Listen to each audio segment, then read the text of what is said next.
नमस्कार, एक बार फिर से आप सभी का स्वागत है। रुक करेंगे फटाफट खबरों का। चंडीगढ़ में 2 दिन के वीकेंड कर्फ्यू की घोषणा। शनिवार और रविवार को रहेगा वीकेंड कर्फ्यू। कोरोना के बढ़ते मामलों को लेकर बड़ा फैसला लिया गया। कोरोना के बढ़ते केसेस को देखते हुए पूरे उत्तर प्रदेश में रविवार को वीकेंड लॉकडाउन लगाने का फैसला लिया गया है। अब यूपी में सभी शहरी और ग्रामीण क्षेत्र में रविवार को बंदी रहेगी। जरूरी सेवाओं को छोड़कर सभी बाजार दफ्तर बंद रहेंगे। इस दिन व्यापक सैनिटाइजेशन अभियान चलेगा। इसके साथ ही मास्क न पहनने वालों पर 1000 रुपए का जुर्माना भी लगेगा। अगर दूसरी बार बिना मास्क के पकड़े गए तो 10 गुना ज्यादा जुर्माना लगेगा। प्रयागराज और United medical college dedicated Covid hospital बनाया जाएगा।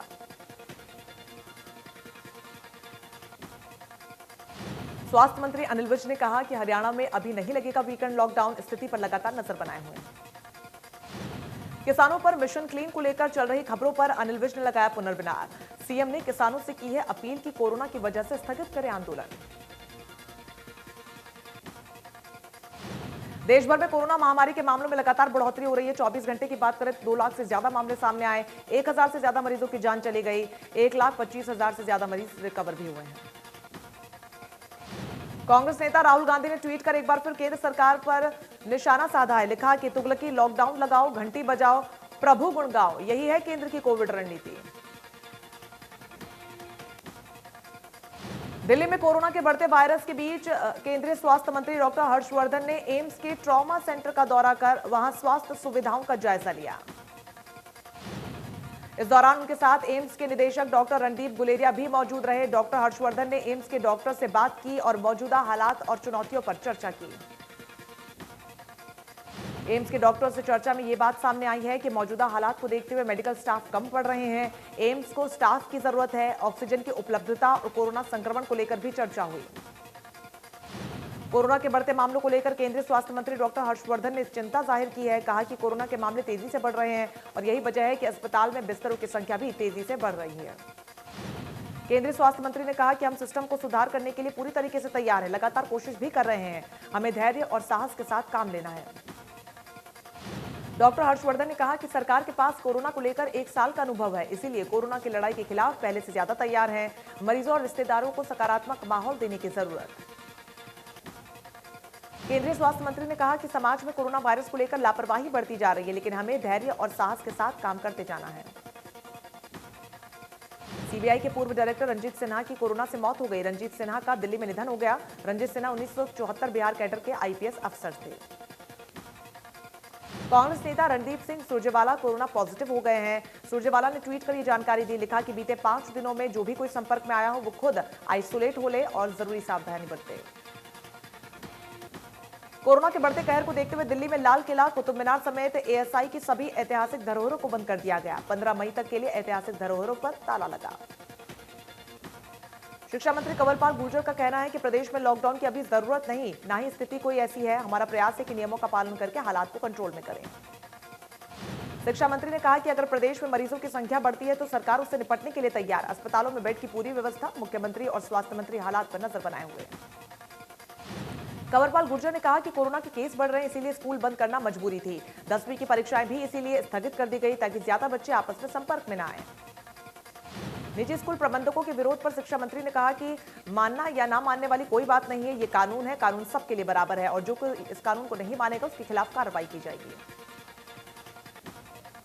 गुरुग्राम में नाइट कर्फ्यू लगने के बाद जिला प्रशासन ने साफ कर दिया है कि उद्योग जैसे चल रहे हैं वैसे ही चलते रहेंगे। नाइट शिफ्ट करने वाले आई कार्ड दिखाकर आसानी से घर जा सकते हैं। आई कार्ड तब तक ही मान्य रहेगा जब तक कि ई पास की सुविधा उपलब्ध नहीं हो जाती। सरल पोर्टल पर जल्द ही ये सुविधा शुरू हो जाएगी। प्रशासन ने कंपनी प्रबंधनों से अपील की है कि एहतियातन बरती जाए। सोशल डिस्टेंसिंग का पालन करते हुए कंपनी में काम करवाया जाए ताकि कोरोना संक्रमण को फैलने से रोका जा सके। नाइट कर्फ्यू के दौरान यमुनानगर के डीसी और एसपी एक्शन मोड में दिखे। अधिकारियों ने हालात का जायजा लिया। नाइट कर्फ्यू के दौरान जो रेस्तरां, ढाबे और दुकानें खुली मिली उनके खिलाफ कार्रवाई की गई। डीसी और एसपी ने नाइट कर्फ्यू के दौरान बेवजह सड़कों पर घूम रहे लोगों से रोककर पूछताछ कर कार्रवाई की। कहा कि जो भी नियमों का उल्लंघन करेगा उसके खिलाफ कानूनी कार्रवाई की जाएगी। डीसी ने कहा कि कोरोना के पॉजिटिव पेशेंट होम आइसोलेशन के दौरान बाहर घूमने मिले तो उनके खिलाफ कानूनी कार्रवाई की जाएगी। लोग कोरोना नियमों का पालन करें। कोरोना के नए स्ट्रेन को लेकर कई राज्यों में हालात आउट ऑफ कंट्रोल नजर आ रहे हैं, जिसे लेकर स्वास्थ्य और गृह मंत्री अनिल विज ने कहा कि हरियाणा में इसके 6 मामले अभी तक सामने आए हैं। विज ने कहा कि रोजाना हरियाणा के करीब 36,000 टेस्ट किए जा रहे हैं। नए स्ट्रेन का इलाज भी सेम है। वायरस तेजी से फैल रहा है, इसीलिए कड़े निर्णय लिए।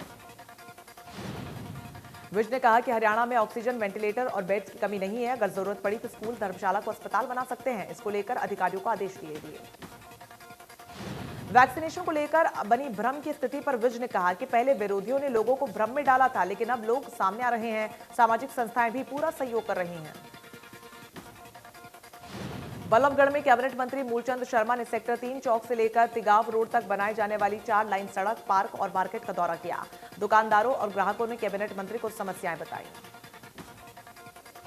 मूलचंद शर्मा ने लोगों को समझाया कि जरूरी होने पर ही घर से बाहर निकले, शादी और बाकी धार्मिक समारोह को दिन में ही निपटा लें और सरकार के आदेशों की पालना करें। मूलचंद शर्मा ने बताया कि सेक्टर 3 की मार्केट में पार्किंग का सौंदर्यीकरण कराया जाएगा। सेक्टर 3 मार्केट के मुख्य रोड को भी चौड़ा करने का प्लान तैयार किया जा रहा है। कोरोना के बढ़ते संकट के बीच दिल्ली में वीकेंड कर्फ्यू का ऐलान कर दिया गया है। ये वीकेंड कर्फ्यू आज रात 10 बजे से शुरू होगा और सोमवार सुबह 6 बजे तक जारी रहेगा। दिल्ली के मुख्यमंत्री अरविंद केजरीवाल ने प्रेस कॉन्फ्रेंस कर नई पाबंदियों का ऐलान किया। वीकेंड कर्फ्यू के दौरान जरूरी सेवाओं को खुला रखा जाएगा। जिनकी शादियों की तारीख तय है उन्हें पास दिए जाएंगे। मॉल, जिम, स्पा, बाजार और बाकी चीजें बंद रहेंगी। सिनेमा हॉल 30% के हिसाब से चल सकते हैं। वीकेंड में सिर्फ इलाके के हिसाब से एक बाजार को खोला जाएगा। केजरीवाल ने कहा कि 5 दिन लोग काम करें, लेकिन वीकेंड में घरों में रहने की कोशिश करें। अगर किसी को अस्पताल जाना, airport, bus station, railway station जाना है तो उन लोगों को वीकेंड कर्फ्यू के दौरान छूट रहेगी, लेकिन इसके लिए पास होना होगा। पलवल में कोविड वैक्सीन को लेकर लोगों में उत्साह देखने को मिला। लोग वैक्सीनेशन के लिए आगे आ रहे हैं। जिले में अब तक 1 लाख से ज्यादा लोगों को वैक्सीन लगाई जा चुकी है। जिला टीकाकरण अधिकारी ने बताया कि वैक्सीनेशन अभियान को गति देने के लिए स्वास्थ्य विभाग ने टीमें बनाई हैं। लोग सीएचसी, पीएचसी और स्वास्थ्य उपकेंद्रों पर जाकर वैक्सीन लगवाएं। कुरुक्षेत्र के पिहोवा मेन चौक पर अधिकारियों ने बिना मास्क वाले वाहन चालकों और पैदल घूम रहे लोगों पर शिकंजा कसते हुए चालान काटे। कहा कि केस तेजी से बढ़ रहे हैं, जो कि चिंता का विषय है। बिना मास्क वाले लोगों को समझाया गया और चेतावनी देकर छोड़ा गया। अधिकारियों ने कहा कि अगर बहुत जरूरी हो तभी घर से बाहर निकले, नहीं तो घर पर ही रहकर अपना परिवार का बचाव करें। पिछले सप्ताह से नूंह में कोरोना केस लगातार बढ़ रहे हैं। 24 घंटे में 15 नए मामले सामने आए। 30 लोगों की जान जा चुकी है। 8 कंटेनमेंट जोन बनाए गए हैं। दादरी शहर का दौरा सीटीएम अमित मान ने नाइट कर्फ्यू का जायजा लिया। उनके साथ डीएसपी भी मौजूद रहे। इस दौरान बेवजह घर से बाहर घूम रहे लोगों को जागरूक किया गया। बाजार में सोशल डिस्टेंसिंग नाम की कोई चीज नजर नहीं आई। लोग बिना मास्क के घूमते हुए नजर आए, जिन्हें चेतावनी दी गई है। सीटीएम अमित मान ने सरल केंद्र का भी दौरा किया। अंबाला के सुभाष पार्क में शाम के समय एंट्री पर बैन लगा दिया गया। भीड़ ज्यादा होने के चलते प्रशासन ने बड़ा फैसला लिया। पार्क में पुलिस तैनात रहेगी। सब्जी का हब कहे जाने वाले रादौर में वर्षों बीत जाने के बाद भी स्थायी सब्जी मंडी नहीं बनाई गई, जिससे न सिर्फ किसानों को बल्कि आड़तियों को भी परेशानी का सामना करना पड़ रहा है। गेहूं और धान के सीजन में ये समस्या और विकराल हो जाती है। जब अनाज मंडी में चल रही अस्थायी सब्जी मंडी को बाहर कर दिया जाता है, आड़तियों को सब्जी मंडी सड़क पर लगाने के लिए मजबूर होना पड़ता है। कैथल में स्कूल से नाराज बच्चों के परिजन जिला मौलिक अधिकारी से मिले। स्कूल वालों की मनमानी परिजन नाराज हैं। परिजनों का कहना है कि प्राइवेट स्कूल गलत तरीके से फीस वसूल रहे हैं।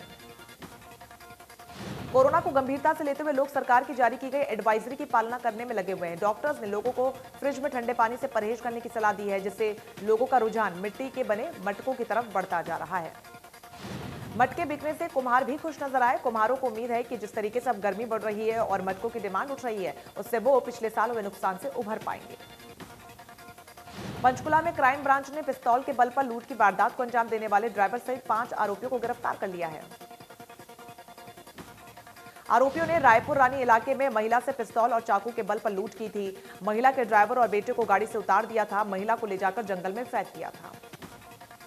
सिरसा में पुलिस ने डीसी कॉलोनी से आईपीएल मैचों पर ऑनलाइन सट्टेबाजी करते 3 लोगों को काबू किया। आरोपियों से मोबाइल, लैपटॉप और नकदी बरामद की गई। सीआईए टीम को गुप्त जानकारी मिली थी कि कुछ लोग आईपीएल मैचों पर सट्टेबाजी कर रहे थे, जिसके आधार पर उन्होंने छापेमारी कर आरोपियों को सट्टेबाजी में काम आने वाले सामान के साथ काबू किया। उत्तर प्रदेश और हरियाणा के किसानों के बीच फसल कटाई को लेकर झगड़ा हो गया, जिसमें दोनों तरफ से गोलियां चल गई और उत्तर प्रदेश के रहने वाले एक किसान के गांव खुबरपुर के खेतों में मौके पर ही मौत हो गई। वारदात की सूचना मिलने के बाद सोनीपत की कुंडली थाना पुलिस मौके पर पहुंची और मामले की जांच में जुट गई। रोहतक के आंवला गांव में सीएम फ्लाइंग ने छापेमारी कर लगभग 1000 पेटी अवैध शराब बरामद की। सीएम फ्लाइंग के अधिकारियों का कहना है कि गुप्त सूचना के आधार पर यह कार्रवाई की गई और मामला दर्ज किया गया।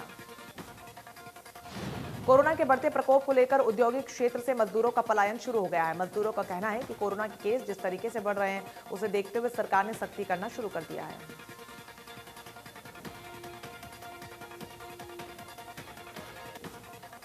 कैथल के वार्ड नंबर 13 की करीब 150 घरों वाली कौलेखा बस्ती पानी की समस्या से जूझ रही है। पिछले 1 महीने से बस्ती के दर्जनों घरों में पीने के पानी की भारी किल्लत चल रही है। परेशान लोगों का गुस्सा फूटा है। जन स्वास्थ्य विभाग के खिलाफ लोगों ने नारेबाजी की। बस्ती में रहने वाले परिवारों का कहना है कि सभी तरीके के सीवरेज पानी के बिल भर रहे हैं, लेकिन सुविधाएं नहीं मिल रही हैं। भारतीय पहलवान सरिता मोर ने शानदार वापसी करते हुए एशियाई कुश्ती चैंपियनशिप में लगातार 9 अंक हासिल कर 59 किलोग्राम में अपना खिताब बरकरार रखा, जबकि सीमा बिस्ला और पूजा ने चैंपियनशिप में कांस्य पदक जीते। सीएम मनोहर लाल ने सरिता मोर की कामयाबी पर उन्हें ट्वीट कर बधाई दी। लिखा कि आपकी इस जीत से हम सभी गौरवान्वित हैं। चंडीगढ़ में हरियाणा सचिवालय में कैबिनेट की अहम बैठक होगी। 22 अप्रैल को 11 बजे बैठक की जाएगी, जिसमें कई अहम मुद्दों पर चर्चा होगी। फरीदाबाद में पंचायत विभाग में हुए 70 लाख के गबन मामले में पुलिस ने जांच तेज कर दी है। पूरे मामले की जांच कर रहे एसीपी पृथ्वी सिंह के मुताबिक इस पूरे मामले में कई और अधिकारियों और लापरवाही सामने आई है। ऐसे में लापरवाह अधिकारियों को भी जांच में शामिल किया जाएगा। इसके अलावा एसीपी पृथ्वी सिंह ने साल 2018 से 2019 तक के बीच में मुजेड़ी गांव में तैनात रहे ग्राम सचिवों की लिस्ट मांगी है, जिससे जल्द से जल्द पूरे मामले की पारदर्शी जांच हो सके। महम में शरारती तत्वों ने पूर्व सरपंच पर ताबड़तोड़ फायरिंग कर दी। फायरिंग में पूर्व सरपंच बाल बाल बचे। आपसी रंजिश के चलते किया हमला। गांव के बाहर करने के फैसले के चलते फायरिंग की गई। मामला दर्ज कर आरोपियों की तलाश की जा रही है। कृषि कानूनों के विरोध में किसान लगातार बीजेपी के नेताओं का विरोध कर रहे हैं। ऐसे में कुरुक्षेत्र के सेक्टर 8 स्थित अंबेडकर भवन में बीजेपी कार्यालय का किसानों ने घेराव किया। बता दें कि अंबेडकर भवन में बीजेपी का प्रशिक्षण शिविर चल रहा है, जिसकी खबर लगते ही किसान मौके पर पहुंचे और विरोध प्रदर्शन करते हुए काले झंडे दिखाए। इस दौरान किसानों को मौके से हटाने के लिए मौके पर भारी पुलिस बल को तैनात किया गया। साइबर सिटी गुरुग्राम पुलिस ने 8 ऐसे आरोपियों को गिरफ्तार कर लिया है, जो 2012 में एक व्यक्ति की हत्या कर फरार हो गए थे। कोर्ट ने सभी आरोपियों को भगौड़ा घोषित किया था। एसीपी क्राइम प्रीतपाल सिंह की माने तो इस मामले में अभी भी 2 और आरोपी फरार चल रहे हैं, जिनको गिरफ्तार करने के लिए पुलिस जगह जगह छापेमारी कर रही है। बहुत जल्द उनको भी गिरफ्तार कर लिया जाएगा। बवानीखेड़ा क्षेत्र में बदला मौसम का मिजाज। अनाज मंडियों में खुले आसमान के नीचे पड़े हजारों क्विंटल गेहूं पर मंडराया। बरसात से खराब होने का खतरा। फतेहाबाद में बारिश के चलते मंडी में खुले में पड़ी फसल भीगी। मौसम विभाग द्वारा बारिश को लेकर पहले ही जारी किया गया था अलर्ट। प्रशासन की बड़ी लापरवाही आई सामने। हरियाणा में 9वीं से 12वीं तक के स्कूल बंद करने के आदेश। शिक्षा मंत्री कंवरपाल गुर्जर ने किया फैसला। 1ली से 8वीं तक के स्कूल होंगे बंद। 30 अप्रैल से 1ली से 12वीं कक्षा तक बंद रहेंगे स्कूल। बढ़ते कोरोना संक्रमण के चलते लिया गया फैसला। टोहाना में यूपी से आ रहे गेहूं से भरे ट्रक को मार्केट कमेटी ने किया काबू। ट्रक से निकाली गई 340 क्विंटल गेहूं। गोदाम को सील करने के बाद जांच हुई शुरू। इस मामले को लेकर शहर पुलिस भी जांच में जुट गई है। मार्केट कमेटी अधिकारी के अनुसार पकड़ी गई गेहूं लगभग 340 क्विंटल की है, जिसके लिए उपक्रम को नोटिस देकर कार्रवाई की जा रही है। गुरुग्राम में 30 अप्रैल तक जिला अदालत में विवादों की सुनवाई स्थगित कर दी गई। केवल अर्जेंट मामलों में ही सुनवाई होगी। कुंडली बॉर्डर पर किसान आंदोलन में शामिल किसानों द्वारा बनाई गई झोपड़ियों में भीषण आग लग गई। आग लगने से कई झोपड़ियां जलकर खाक हो गई। किसान नेता बलदेव सिंह सिरसा ने सरकार पर आगजनी के आरोप लगाए। उन्होंने कहा कि शरारती तत्वों ने यह आग लगाई है। सरकार आंदोलन को तोड़ने का प्रयास कर रही है। कृषि अध्यादेशों को लेकर टिकरी बॉर्डर पर धरना प्रदर्शन कर रहे किसान इन दिनों आंदोलन स्थल पर पीने के पानी और सफाई व्यवस्था को लेकर काफी परेशान हैं। आंदोलन स्थल पर जगह जगह सीवरेज का पानी खड़ा है और पीने के पानी की व्यवस्था न होने के चलते किसानों में रोष है। किसानों ने चेतावनी भरे लहजे में यह भी कह दिया है कि यदि समय रहते सफाई व्यवस्था और पीने के पानी का समाधान नहीं हुआ तो वो सड़कों पर उतरकर जाम लगा देंगे।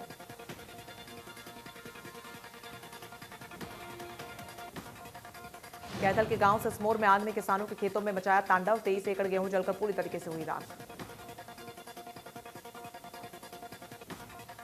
करनाल के रेलवे स्टेशन पर कटी लाश मिलने से सनसनी फैल गई। मृतक की पहचान नहीं हो पाई है। पुलिस ने शव को कब्जे में लेकर पोस्टमार्टम के लिए भेजा।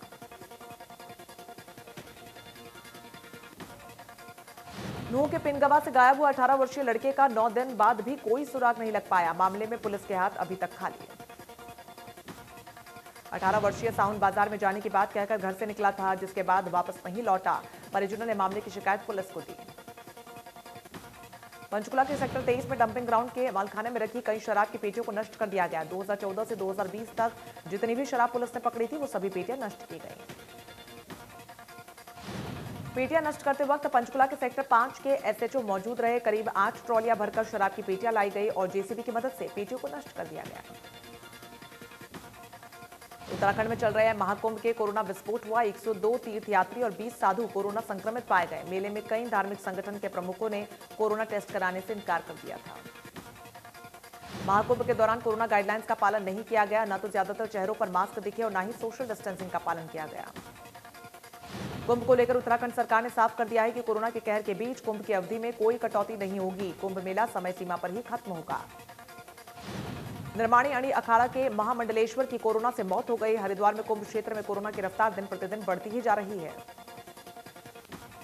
कुरुक्षेत्र के पीपली में वन विभाग के गोदाम में भयानक आग लग गई, जिससे वहां रखी लक्कड़ जलकर खाक हो गई। दमकल की गाड़ियों ने मौके पर पहुंचकर आग पर काबू जरूर पाया। वन विभाग का लाखों रुपए का नुकसान हो गया। आग लगने की वजह अभी तक साफ नहीं हो पाई है।